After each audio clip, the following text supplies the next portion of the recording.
Hello, everybody, and welcome to the Yankees on Deck podcast. I'm your host, Matt Cunningham, and the Yankees sweep the Detroit Tigers at Yankee Stadium this past weekend, and they're off today.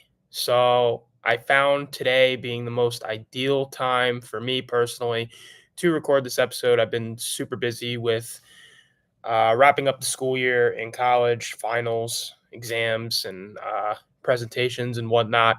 So today really works out pretty good because I'm still in the thick of it, just grinding away at schoolwork. So I have a little bit of time to record. Not going to be a crazy long episode today, but we're going to recap the Detroit Tigers series that the Yankees just had at the stadium and won all three games. Complete sweep. Uh, it did it somewhat with relative ease, besides the first game, you know. But overall, I mean, this was much needed, coming out of an Orioles series prior in Baltimore where the team was disappointing, losing 3-4 to an Orioles team that, look, they're very good. They're clearly better, and they proved that right now. But, the Yankees are pretty good too. And, especially against the AL East opponent, our toughest opponent to date, those games count. And that was very disappointing.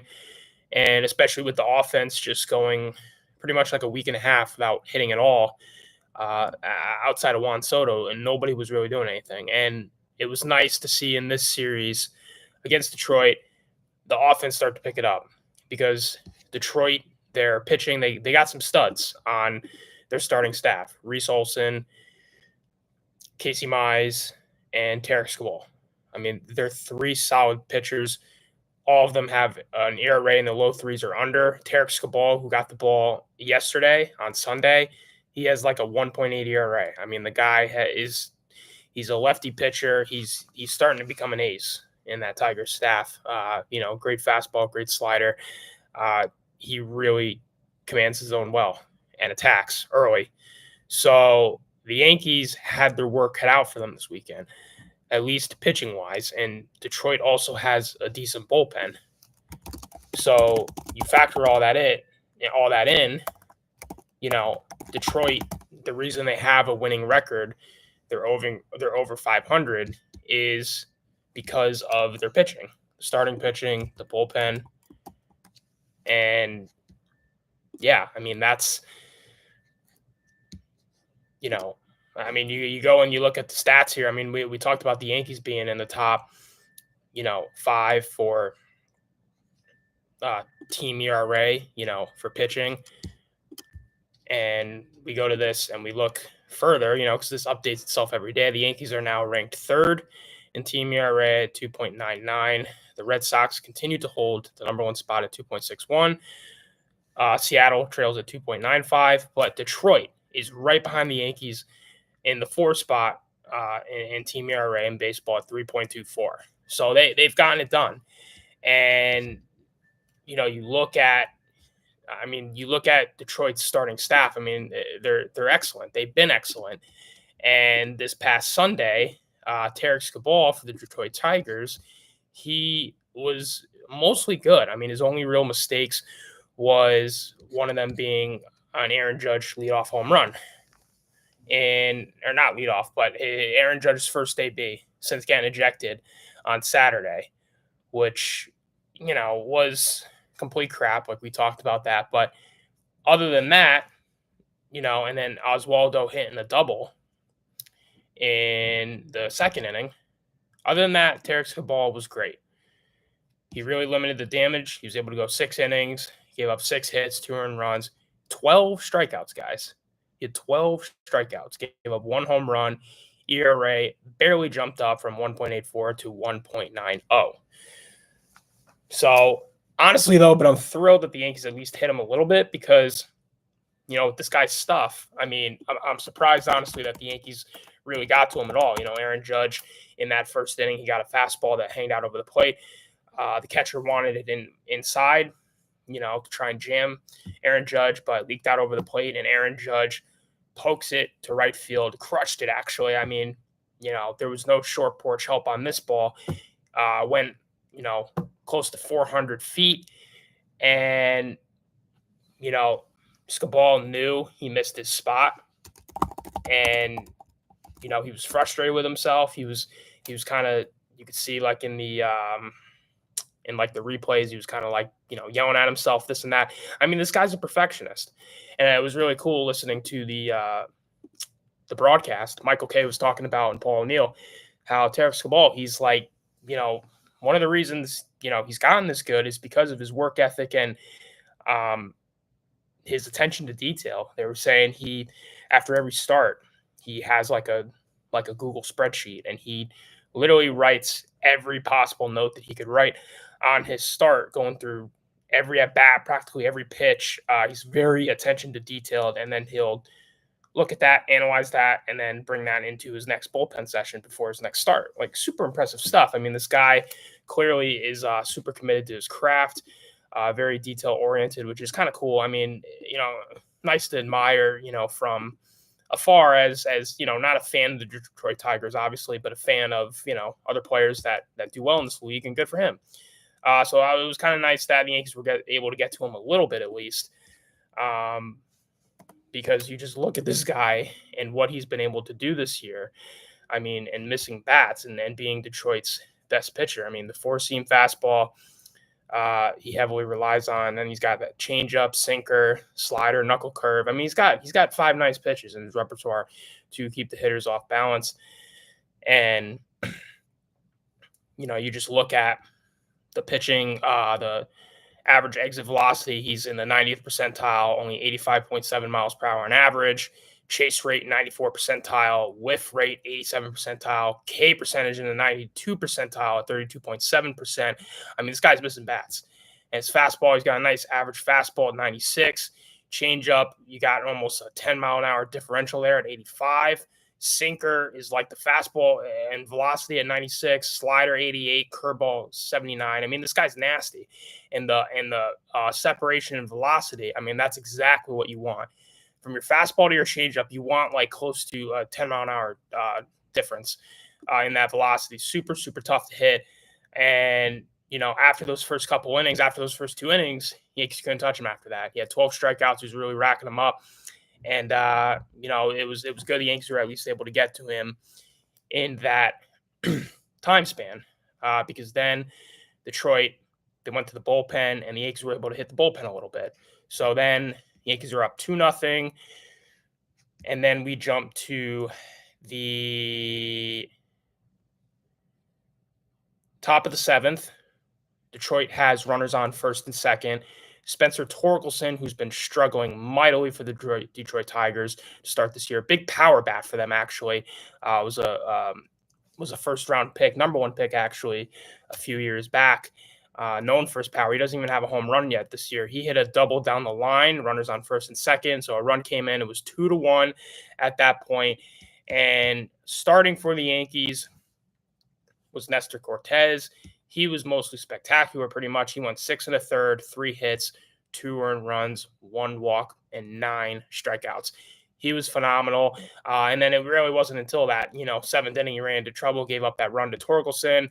And then Detroit was able to tie it on a Javi Baez force out at short. Look, Yankees were trying to playing back, go for the double play. Baez hit a weak grounder to Volpe, didn't have time to turn it. Javier Baez, an above-average runner, so they weren't going to get him. Sucks. Gave up the lead, tie game at that point, 2-2. And mind you, the weather in this game, very crappy day. It was raining all day in New York, in the tri-state area. And every half inning, the grounds crew practically was going out there and fixing up the infield, fixing up the pitcher's mound and whatnot, and the home plate area. And it was getting to be a real issue. And then we dive to the bottom of the 2nd inning, and it's continuing to come down even a little bit more. And the relief pitcher for the Tigers that came in, Shelby Miller, he almost like practically every other pitch, he was asking for a new ball. Balls were super wet, obviously. And Yankees end up getting bases loaded. Bottom 7th, Juan Soto comes up with the bases loaded 1 out, and he continues to be as advertised. Laces a double down the line, 3 runs come in to score. Yankees pretty much clear the bases on that one. And now the Yankees are up 5-2. And I mean, Juan Soto, super energetic, brings so much life to this team. I mean, even watching this team, over the past week and a half when the offense wasn't hitting and he was, you just knew, you were like, man, when these other guys in the lineup pick it up, like Judge has been right now so far, he's been starting to get out of it seems.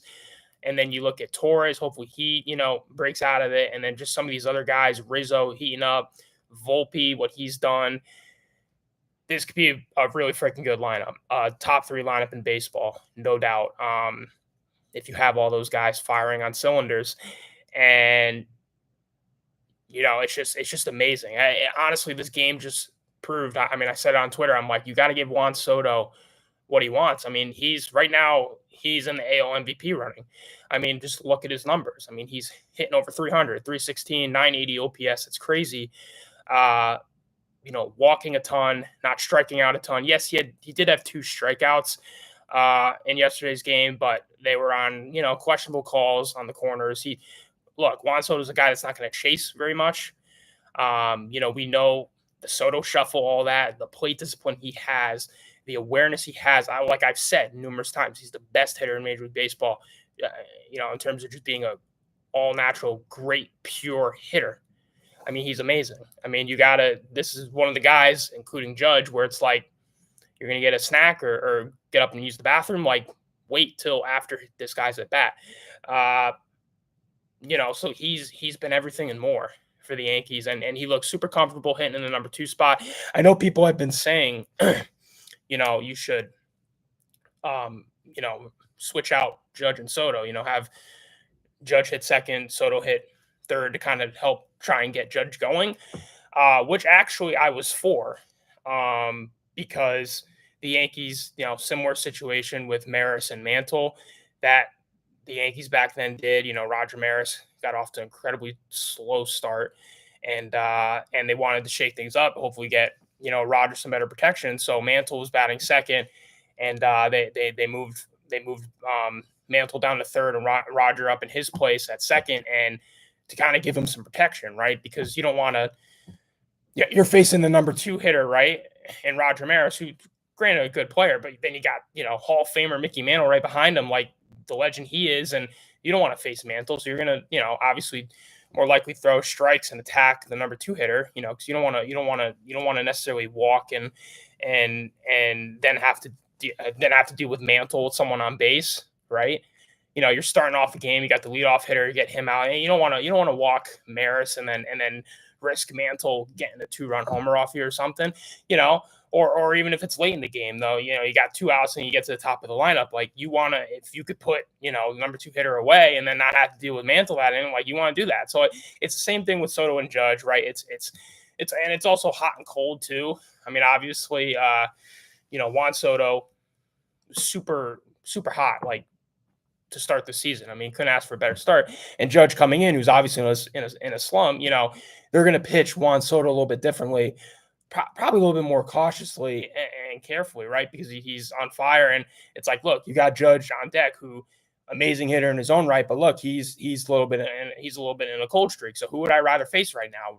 Hot versus cold. That's just basic, baseball IQ right there. Even though at some point Judge is going to get it going, but it's like, no great options, right? But if I had to pick right now, I mean, who would I pick? But right now, I would go against that, because these last few games, Judge has been picking it up. And if you look at his numbers, right now he's hitting 220, so he's getting the batting average up a bit. In the Baltimore series, he was below 200. In his last 15 games, 278 batting average, 4 home runs, 9 RBIs. More walks. He has 9 walks compared to, when he was more in the slump, he wasn't walking. When he was chasing pitches out of the zone, he was chasing sliders away that he usually doesn't chase. That's huge. But the strikeouts too, he's striking out a lot. That's something that he's got to cut down on. And, Aaron Judge, he did that his rookie year. He, you know, so he has to work on cutting that down. Which I think he will. I think a lot of that's part of the slump, right? And pressing at the plate, like we've talked about. And if we look at the current, zip Fangraphs totals here for K percentage, 2023, he was at 28.4%. 2022, he was at 25.1%. And right now in 2024, he's currently at 27.3. Actually, wow, that's surprising. So he actually his strikeout totals he has started to lower a bit below his last year totals. But Aaron Judge is a perfectionist. Obviously nobody's perfect, but looking at some of his other years, he's usually hovering around. Yeah, I mean, his most ideal years, right? Like 21, 22, he was at around 25%.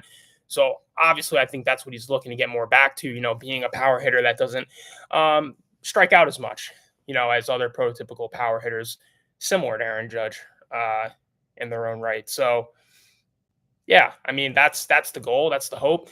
But right now, you got to be pleased with how he's played these last several games in terms of starting to turn the corner. And look, and these last few at bats too. Like he had the home run yesterday to right field, and that's obviously really positive to see because if you look at like Aaron Judge's home run spray charts, there's no dominant. It's not like he's a dead red pull hitter.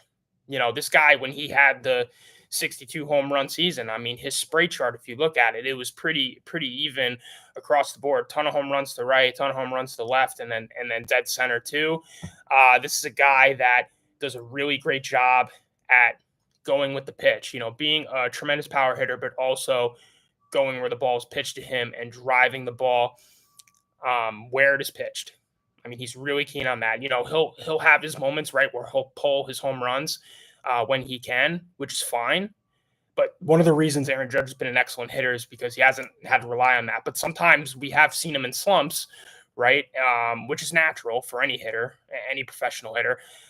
We've seen him in some slumps this year, and in other years, right, where he is starting to pull the ball a little more. He's trying to really get some torque and spin on the ball and maybe try and pull it a little more. But his natural timing and how everything works, he's going line to line, guys. I mean, that's who he is. That's who Aaron Judge is. That's why playing in Yankee Stadium is so nice for him because he's so big and strong. He can easily flip home runs to the short porch as a right-handed hitter. I mean, that's no problem for him. I mean, yesterday he hit a ball to right center, 400 feet. Utilizing that right field. I mean, that's who Aaron Judge is. So, when he's able to really utilize those dimensions and also be that kind of hitter, that's the Aaron Judge we're used to seeing. That's the Aaron Judge who is hopefully back now because we're going to need him. I mean, it's no understatement saying without Aaron Judge, the Yankees don't make the playoffs. And it sucks seeing a long month slump, because that is a long slump, but it's baseball, right? Slumps happen. Incredibly frustrating. But he knows in himself. He's confident in himself. He has the resume that he's going to turn it around. He's going to get back to his old self. Hopefully, this series was the beginning of that. I know we've said that a ton of times, like after Milwaukee and whatnot, and after the Toronto series, but he did look a lot better in these games. And yesterday he was 2 for 4, also had a base hit to right field. His timing, he looks like he's getting a little bit more comfortable at the plate. So looking at all that, I'm hopeful. I'm optimistic that he's starting to really get it going now and locking it in. And yeah, and you have him and you have Soto at the top of the order doing what he does, and taking his walks when he needs to. It's a formidable lineup, man. And this is what we dreamed of. This is what we have hoped for. And hopefully this team can win a lot of games. You look at the Detroit series too. I mean, the starting pitching, Nestor Cortez, he's been up and down like we've talked about in his last several starts. Had some really good ones, some really bad ones. Some of the most recent good ones were obviously this one, having 9 strikeouts, and then the Tampa one a few weeks back where he went 7 shutout innings. I think had over like 10 strikeouts.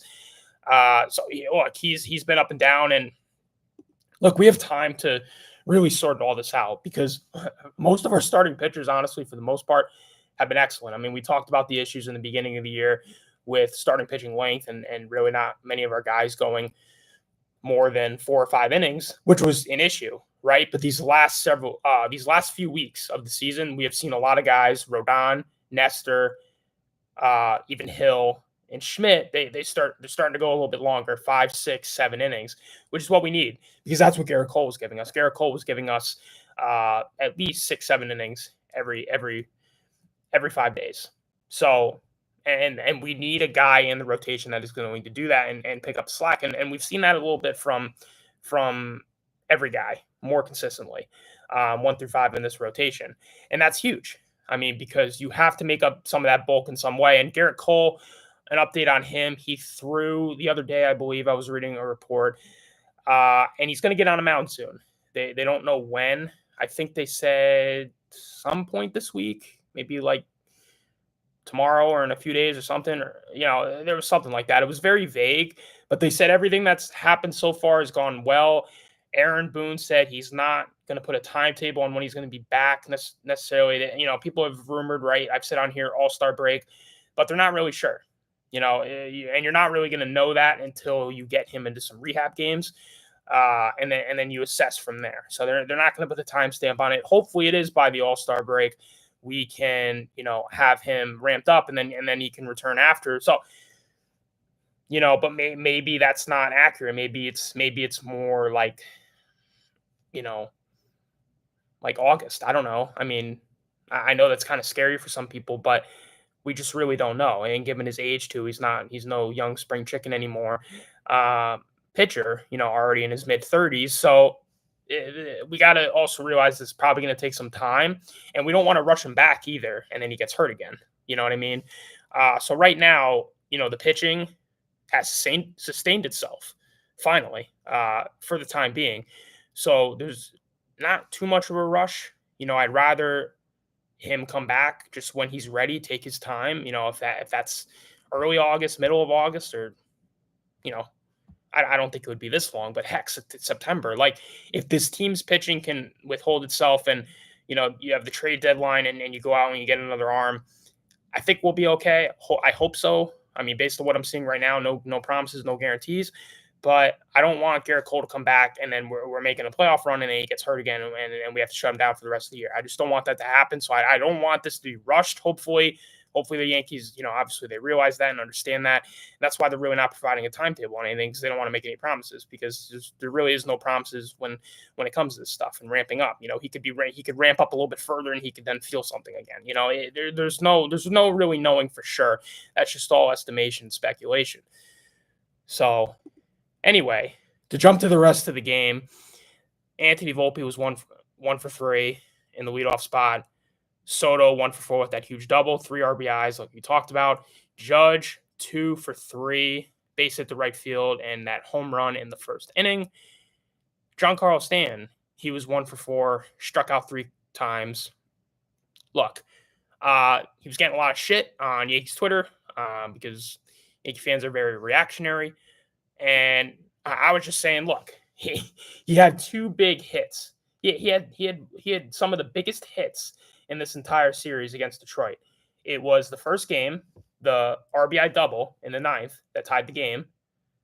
And then he had an RBI hit in the first inning in the second game. That if he didn't have, it would have been a 4-3 ball game instead of a 5-3 ball game. And then it just would have been way tighter and much more of a nail biter. So, and arguably, honestly, you could say, I mean, that 9th inning hit, he saved the game. He could have hit into a double play and boom, game would have been over. But no, he ripped the ball down the line drive, run came in, then Rizzo came up and finished the job. I mean, are we seriously look, I understand Giancarlo Stanton. It's a bad contract. Yankees are paying him like $29 million this year until 2027. Which at that point is like his last year. At that point, they'll probably cut him, but we still got a few more years of this. I mean, we still got several more years of this guy, 24, 25, 26. We still got like 3-4 more years, guys. I mean, do Yankee fans really expect that the Yankees are going to cut ties with this guy and eat all that money? eat like $98 million that they still owe him. They're not going to do it. And then, I see Yankee fans on Twitter saying, "Oh no, we'll bench him." Really? So who on the Yankees bench are they going to go to that's better than Giancarlo Stanton? I literally asked someone this question. I'm like, who? Okay, so you bench Stanton, right? So who's gonna be your DH now? Who are you? Who's gonna fill Stanton's spot in the lineup? And they're like, oh well, there's no one. Well, okay, so that's my exact point. Is Stan the ideal player? No, he strikes out a ton. He's incredibly streaky. When he hits, he is on. When he is bad, he is really bad. We've seen him be a beast in the playoffs. We've seen him absolutely be atrocious in the regular season in certain stretches. That's just who he is. Just get used to it because that's what it is. And I know it sucks and it's annoying. It's frustrating, especially when he goes up and he swings at pitches that aren't even nowhere close to the strike zone. It's aggravating beyond belief. But just freaking suck it up and deal with it because there's nothing else that can be done. The Yankees have no bench. What other guy are they going to put out there on their bench? They literally all they got on their bench is Jahmai Jones. I mean, you mean to tell me a career minor leaguer you're gonna put out there at DH over Giancarlo Stanton? I mean, come on now. Well, it's just ridiculous how just people just don't think of this stuff, man. And I understand you don't like Stan. I'm not a big fan of Stan either. He's old. It's a bad contract. Look, who are you gonna put in his place? Trent Grisham? You want Trent Grisham? Our other bench bat who's hitting 071? I mean, come on, guys. Like, it's just it's that's just the only thing I don't understand. That's the only thing that's just kind of like I just kind of shake my head at. It's like, well, he had 2 big hits this series, so it could have been worse. All right. And you just got to hope you can get whatever you can get from him. All right. He's been no slouch at the plate. I mean, at the start of the season, he was good. He was hitting like over 260. Now he's dipped. He's down to 226, which isn't great, but he's got 6 home runs. 6 home runs the first month of the season. I mean, yeah, he does that the next few months, he might reach 30 home runs. I mean, come on. Like, what are we talking about? 18 RBIs, 26 hits. I mean, he's contributing somewhat. I mean, is it, and you'll take what you get from this guy, considering last year he hit like 190, he hit under 200. I think it was like 180 or something. He hit well under 200. He was awful. I mean, if you could get Giancarlo Stanton to hit like 230, 235 this year, maybe 25 home runs, if you're lucky, close to 30, I'll take that, man. I mean, if he can stay somewhat relatively healthy, I mean, I'll take that. I hope you could have him like batting 5th or 6th, close to 30 home runs, 30 if you're lucky, hitting 230. I don't know. I mean, that would be a win in my book. But you get these fans that just, it's they got to bench him and never play him again. Like, come on, man. It's just, look at some more of the positives. Like, look, I understand you can be frustrated with him for striking out, but I mean, that's who Stan is. Stan is the streakiest hitter in Major League Baseball. And you just got to hope he can get hot and then stay hot for a while at the right time. That's it. As for the rest of the lineup, Gleyber Torres was 1 for 4. John Birdie, who just got back from the IL, who primarily plays third base for us. Good defensive third baseman. Is an upgrade defensively over as well, though. He was 1 for 2. Jose Trevino, our catcher, who, like I've said, has been great so far this year, batting average at 283. He was 1 for 3. And Oswaldo Cabrera, who the Yankees can't take out of the lineup because he's been doing his job. Start the year. Yes, he's cooled off, from the torrid start he got off to start the year, but he's hitting 250, 4 home runs, 19 RBIs, on base percentage of 285, OPS of 682. I mean, look, those are not bad numbers for a guy who coming into camp was awful, hitting under 200. And we were like, should this guy even make the roster? But he did because the Yankees had a very limited bench. And Oswaldo is a guy who came up, a couple years ago, has had some flashes of good play, but also some struggles. But this is a guy that works incredibly hard. He's an awesome guy, great work ethic. So, he earns his playing time. And that's the thing. Like, he's traditionally like a third baseman or they'll put him in left field. Like he's kind of like a utility guy, like IKF, but I don't know if they've ever put him at first base until yesterday. I think that's the first time they put him at first base. But that's kind of the mantra of if you hit, a team will find a spot for you in the lineup. I mean, it may not be your traditional position. You know, you may have to go grab a glove and take some reps to that position in practice. But if you are hitting and you are producing and contributing in that lineup, they will find a spot for you. And this just proves that point. As Waldo has been a huge asset for this team to start the year, got to put him in the lineup. I don't care that John Birdie's back. You know, John Birdie, great. Put him at third base, but you've got to find a spot for Oswaldo, and the Yankees did. Thank you for that. And then going back to the pitching, Cortez, 6 1/3. Ian Hamilton relieved him, pitched a third of an inning, gave up a hit. A run came across, but was unearned. 1 walk. So, look, Hamilton's been a bit shaky with the walks lately, just his command. But I'm really not that concerned because this guy, I mean, his ERA still sits at 2.6. And even the last couple of weeks where he's been a little bit shaky. So I think he'll be fine. I honestly, if I had to pinpoint it, maybe it's a work issue, just like heavy workload kind of thing, because we've relied on so many guys heavily, like Ian Hamilton. So I think it's kind of nice too that we have the day off today because we've had such a tough schedule to start the gate, playing a lot of tough teams. So I think it's nice that, he can get a rest today and hopefully, be on the mend. Then Victor Gonzalez came in after him, pitched third of an inning, and he was okay. And then Denny Santana, I mean, he was the best guy out of all of them. I mean, he was great, and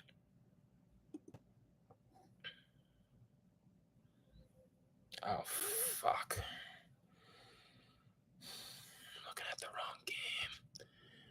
Oh, man. Did I just look at the wrong freaking... Oh, wait, no, I didn't. Oh, I'm on the right game. Okay, sorry. I thought I was on the wrong game, but I wasn't. Sorry for the language. Denny Santana, he then came in, pitched an inning, gave up a hit, 2 strikeouts. So, yeah, I mean, he was great. And then the rain came down, so the Yankees were only able to get to the bottom of the 7th, get through 7 innings, and then the rain just really ended it.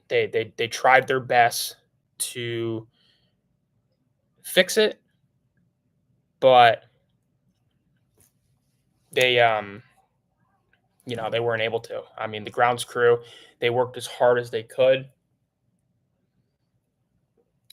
but and that's where it honestly didn't make sense because and I'm sorry for the language, by the way. I really thought I messed up and that I'd have to re-record this because I thought I was looking at the wrong game. I got messed up, but no, I am looking at the right game. So, but as for the rain, it doesn't make sense because you played all this way. Like the weather was crap at the start of the game. It was bad. And you win 7 innings where every half inning practically they were going out and fixing the field. And then you get all the way through, like more than 2/3 through, and it's like, all right, we can't finish this. Like, I don't know. I thought that was kind of premature and kind of sucks for the Tigers because, I mean, they don't want to get swept. They're down 3 runs. They have 6 more outs to work with, 2 more innings. So it's like, if you're the Tigers, you're like, I want to hit, man. I want to hit, And so, yeah, I mean, that's just like, that sucks, man.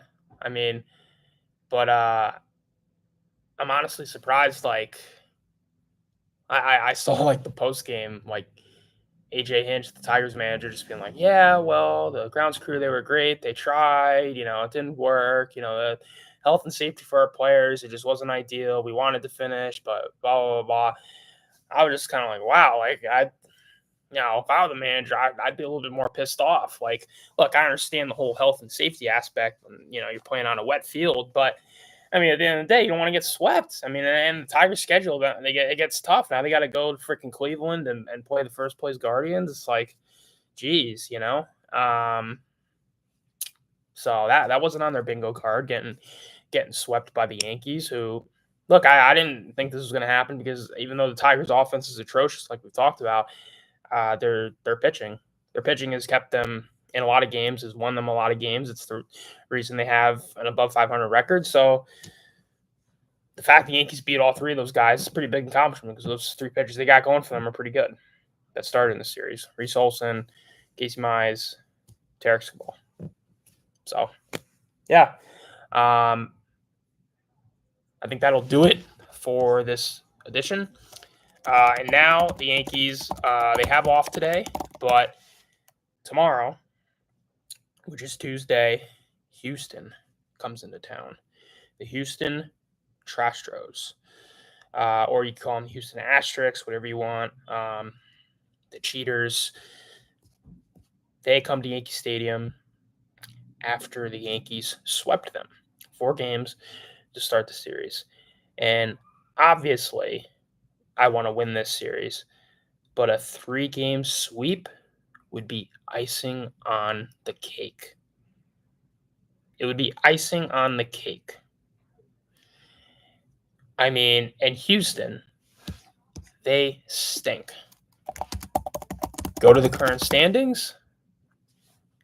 They are 12-22, tied with the Angels for last place. So, yeah, I mean, but you want to look at their last few games. They've heated up a little bit. They won their last series against Seattle.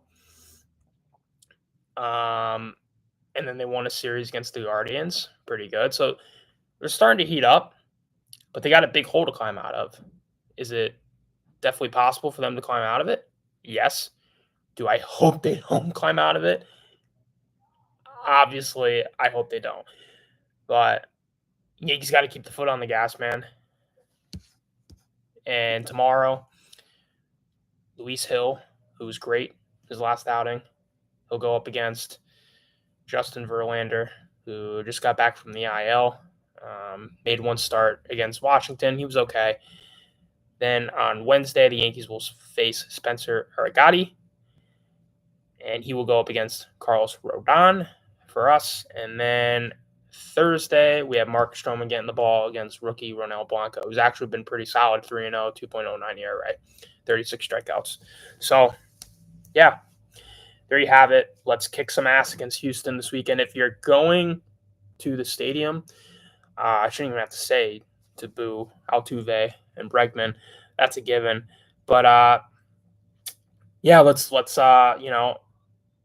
loud, boo the Astros and enjoy it. And hopefully we kick their ass at the stadium like we did in Minute Maid. That would be fantastic. I wish I could go, but I don't get out of here until Thursday from school. So I will be watching, though. Should be a lot of fun. Hopefully the Yankees can,